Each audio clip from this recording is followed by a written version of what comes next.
welcome to another Create and Craft at Home with Artizan. I'm Kat and I work for Artizan International, and today we're going to be making paper bunting.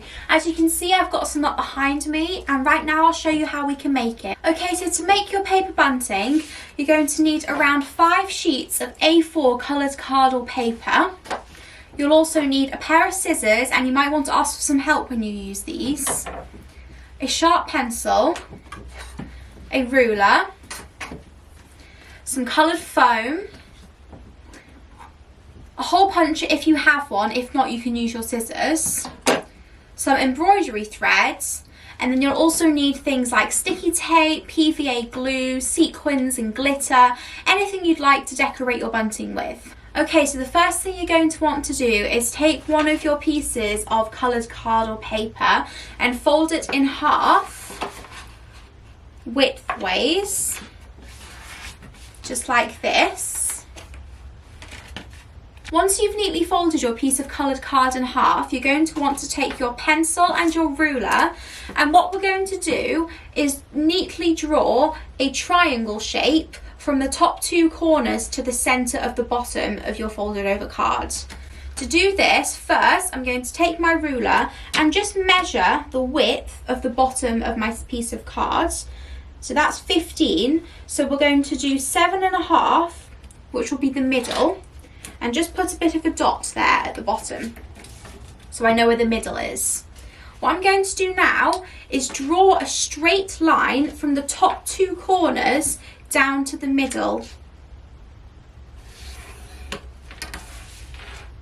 Although you want this to be precise, it doesn't matter if it's a little bit off. So as you can see, I've got my triangle now, and what I'm going to do now is very carefully, using my scissors, cut out this triangle.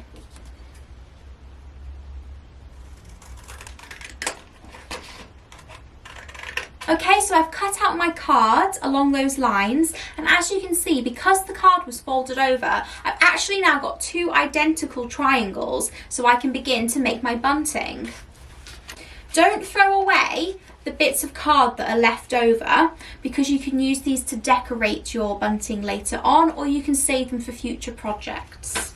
What I'm going to do next is take another piece of my A4 card and do exactly the same as I've just done to create some more triangles. So first I'll fold the card over, just like this. Now I'll get my pencil and ruler and just mark again 7.5 at the bottom. And now I'll draw a triangle from the top 2 corners to the centre of the bottom. And with my scissors once more, I'll carefully cut that out. Okay, so now I've cut out all of my A4 cards into the triangles for my bunting. So I've got lots of lovely colours now to make my paper bunting out of.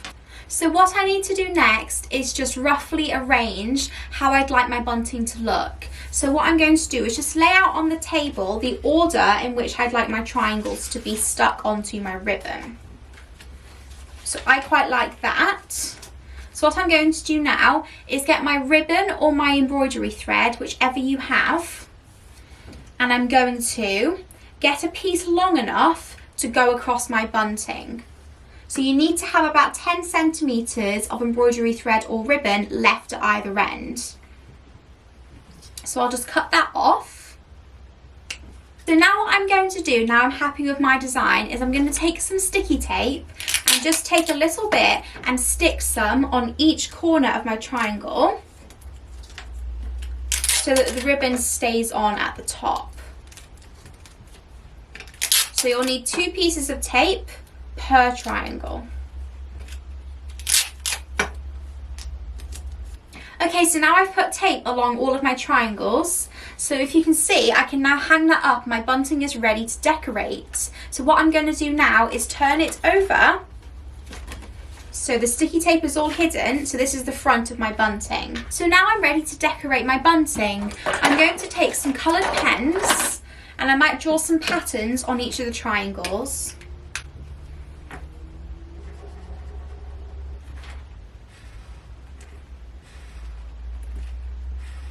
Okay, so as you can see, I've used some of my felt tip pens to decorate some of my triangles, but what I think I might do now is take some glue and some glitter and maybe even some sequins and decorate some of the other triangles for my bunting.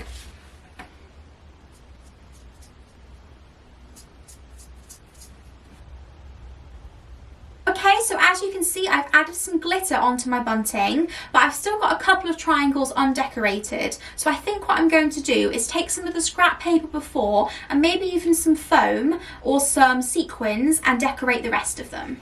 Okay, so I finished decorating my bunting. What I think I might do now is I might get some buttons, have some here, and I might stick some buttons in between each triangle.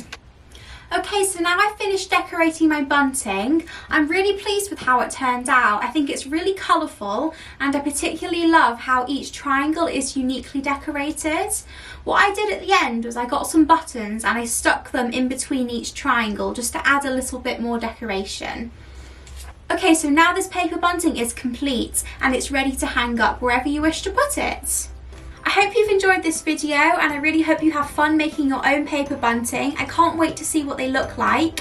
Thank you for joining me for another Create and Craft at Home with Artisan video, and I look forward to seeing you again soon.